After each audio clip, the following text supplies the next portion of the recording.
Evening. You're going to sit over there?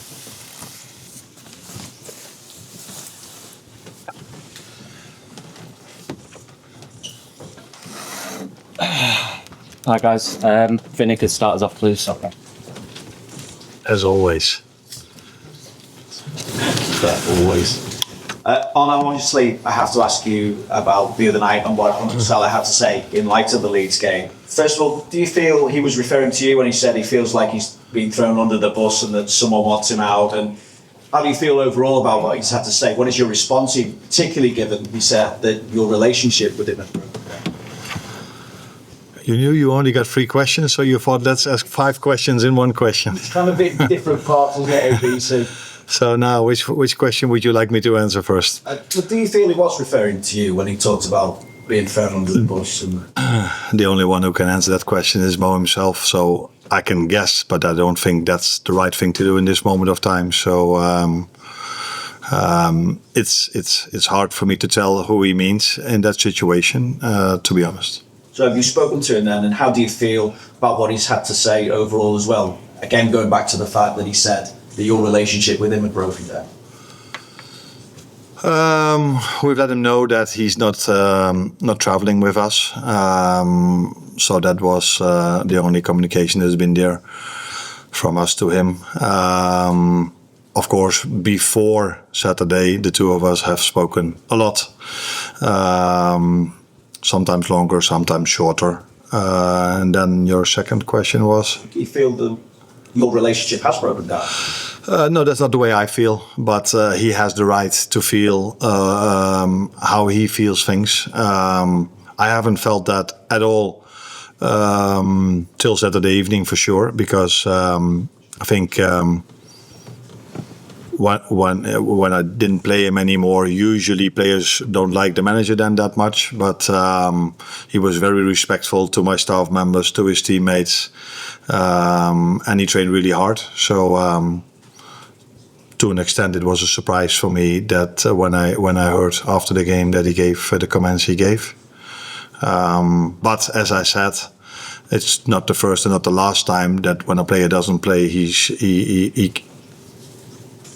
I'm not sure if he was emotional or not, but that he says something that something similar to what he did. But I think my reaction to that is also clear, and that's that he's not here with us tonight. Will he be considered for selection against Brighton at the weekend? And what will it take to resolve this situation long term now? No, I think we are sitting here on an evening before a big game, a big fixture for us, Inter Milan. And there was only now maybe 36 hours between the moment we've conceded the 3-3 against Leeds and the moment I'm sitting here now. And I think you can understand as well that I've tried to prepare my team in the best possible way for the game tomorrow evening. So the most thoughts I had are about tomorrow. And in the meantime, we've decided what I just said, not to take him with us to this game. And after tomorrow, we will look at the situation again. Richard. Hi, Arne. You say you look at the situation after tomorrow, and it's been praised as a short-term decision for Mo. Your brush more microphone, please. Can you hear me? I can hear you. Yeah. Okay. You say it's a short-term decision for Mo to be out of the squad for this one, and you'll look at it tomorrow. Do you see a scenario where he can play for the club again, or do you feel it's gone too far? How do you see that? I'm a firm believer that there's always a possibility to return for a player. So, but that's not. So yeah, I can leave it with that, I think. And how was his reaction in the conversation you've had today? A short one. Ian Dennis, 5 Live. Hi Arne, you say that you've spoken to Mo quite a few times in recent weeks. I just wonder, he was a substitute twice in his first 18 games this season. What or why has he then only been on the bench in the last 3 games? What prompted that change? I think we as a team struggled this season and already last season more and more with the game plans other teams had against us. So I'm not only talking about the long ball style, which is something team mainly do against us now. So I've tried to come up with solutions because this is my job, and we've tried many things. We looked very vulnerable, in my opinion, after all the things I've tried against Forest and against PSV. And then I decided to play with an extra midfielder in the game against West Ham, where we won the game. So I decided to do it one more time against Sunderland, where at half-time I brought him in. And against Leeds, we faced a 5-3-2, where I've decided to play a 4-4-2 diamond, if you want to look at it like this, with Ugo Ekitike a bit off the right side and Cody Gakpo a bit off the left, with Florian Wirtz in between. And I could have played Mo as well off the right instead of Hugo, but I decided to play Hugo. Hand on heart, do you think he's played his last game for Liverpool? I have no clue. I cannot answer that question at this moment of time. James Pearce. Arne, it's been such a difficult time for the team anyway. This has heaped more negativity on it. Yeah. Do you feel like your authority has been undermined? Do you feel let down? Again, two questions in one. I don't feel my authority is undermined. Is that the way what you say it? It's not the way I feel it. And the second question was? Just in terms of, does it make your life even more difficult during such a difficult period anyway? If that was even possible. But it's not about me. If my life is difficult, yes or no, that's not very important in a situation like this. It is if it's more difficult for the team and for the club. And I think no one likes us to be in the situation we are in at the moment. First of all, it's difficult to see that staff members that work so hard on a daily basis, they are affected by the situation we're in now as well. Mainly because of the results, second of all, about what this has done as well. So that's not a good thing for us as a team. And that is where I'm mostly, where my thoughts go to, not towards me. I'm totally not, because I'm the manager, I have to pick a team. So to a certain extent, I'm important in this situation as well. But the focus that I have at the moment is completely on the team and not on me at all. Question each for Adam, Lewis, Hamza. Arne, when Mo said that he felt he was no one under the book, do you understand that frustration? Do you understand why he would say such things?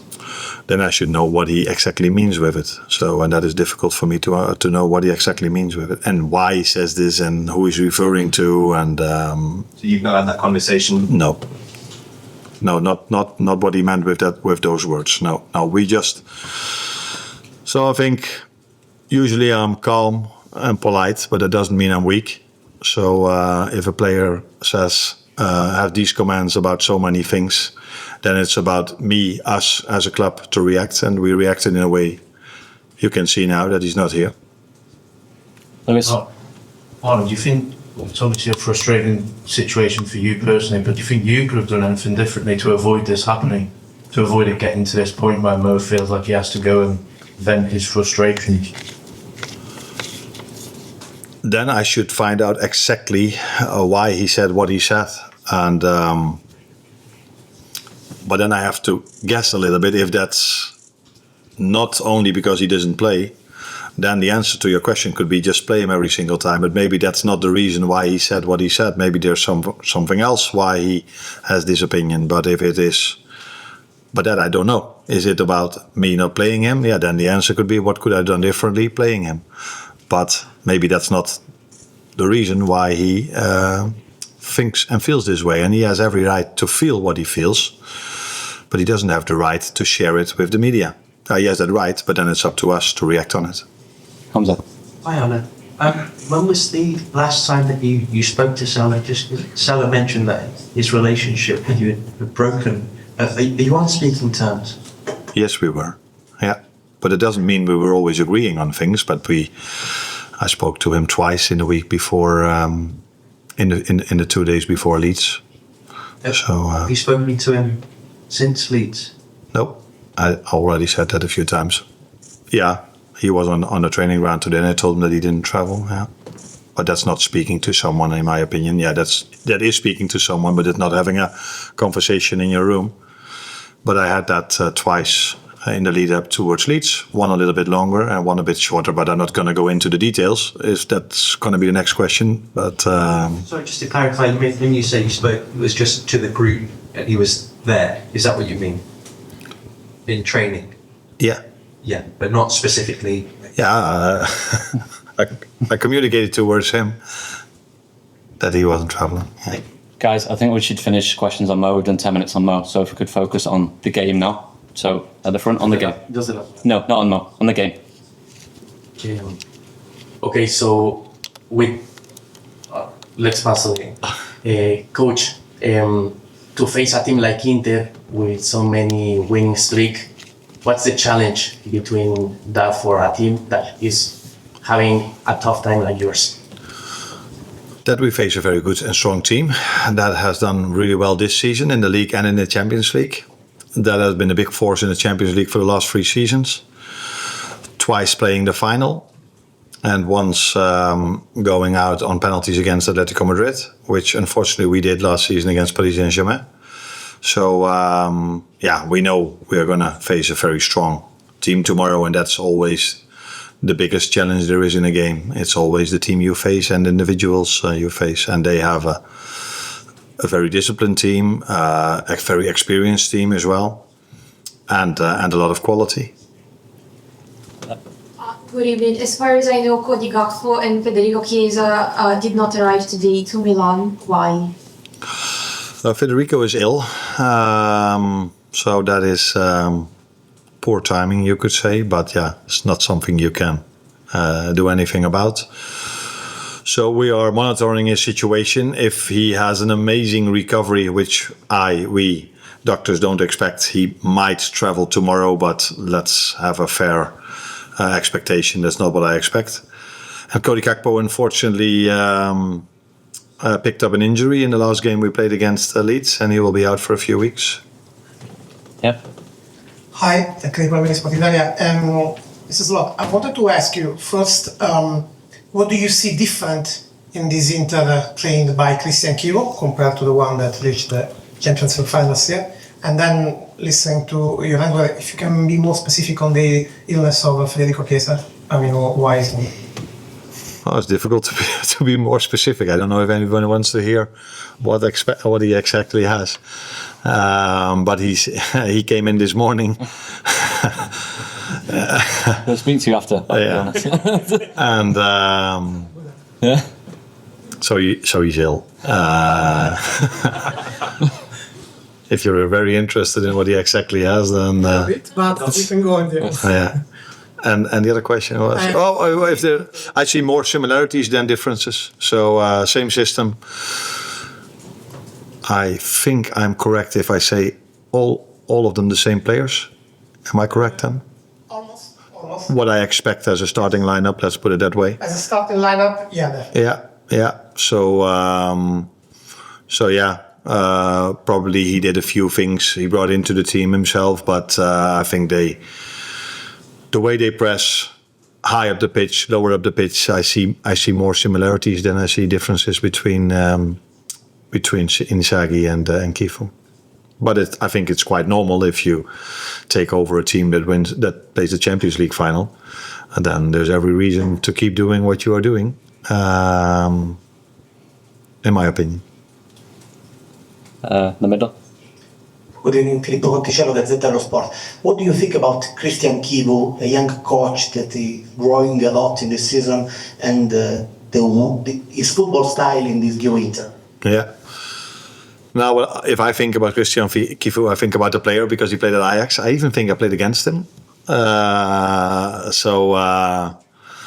very good defender, but also very comfortable on the ball. And I think you can see this with his team as well. So his team defends really aggressive in a high press, can defend the box maybe as no other team in the world, but are also able to bring the ball out from the back. So a lot of things that he characteristics that he had as a player that I can see in his team as well. Last question at the back.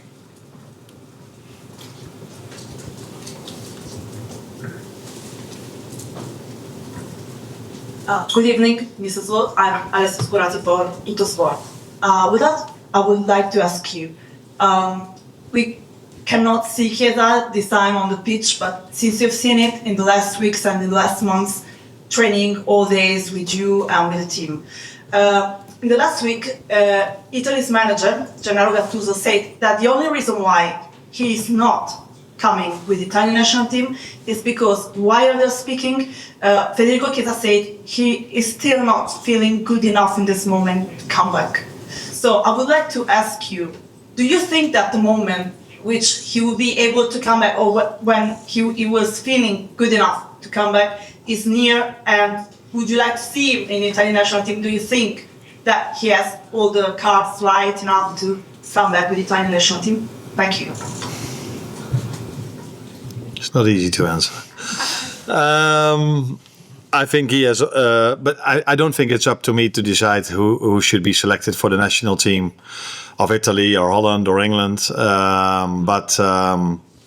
I'm very happy to see that Federico is in a much better place this season than he was last season. He struggled a lot last season with his fitness, and this season he's been much fitter than he was last season, and as a result of that, he also has had more playing time than he had last season. And the moments that he played, he also had a few very good moments. So yeah, like I said, it's up to the Italian manager to decide if he wants to select him, yes or no. But yeah, I like him as a player and I like him as a person. So so yeah, that's it. Thank you very much, guys. Yeah.